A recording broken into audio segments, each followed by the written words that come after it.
tobabarkan oo ku saabsan habraacyada xisaabaadka dawladda ee caalamiga ah ee IPSAS ayaa maanta uga furmay xarunta gobolka Saaxil ee Berbera ilaa 8 degmo oo hoos yimaada gobolkan.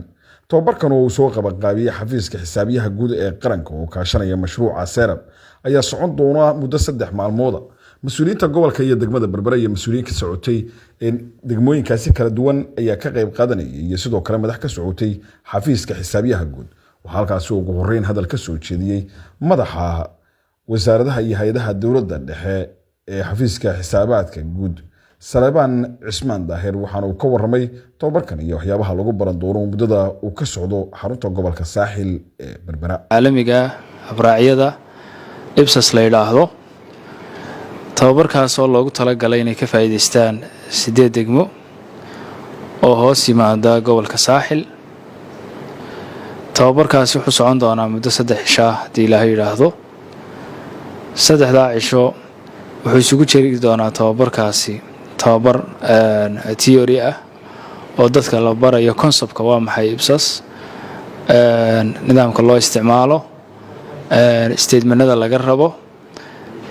labada cisho dambana hadii Ilaahay yiraahdo waxay qaadan doonaan labada gelinba tiimka ka socda degmooyinkaasi waxay qaadan doonaan tobabarka practicalkiisii. muhiimad gaar uu leeyahay tobabarkan inay ka faa'iideystaan degmooyinku maadaama qayb muhiim ah ka ciyaarayo degmada in la dhiso capacity-geeda aqooneed.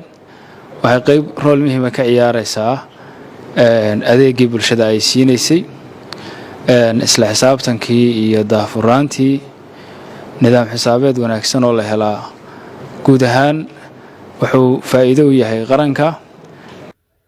mas'uuliyiin ay ka mid ahaayeen xogyaha fulinta dawladda hoose ee degmada Berbera oo isaguna furitaankii tobabarkaasi ka hadlay ayaa soo dhaweeyay isla markaana u furay degmooyinkan 8 gaadhay ee ka qayb qaadanaya tobabarkan ka furmay xarunta gobolka Saaxil ee Berbera. Mukhtaar Cabdiraxmaan Maxamuud, telefishinka qaranka Somaliland, Berbera.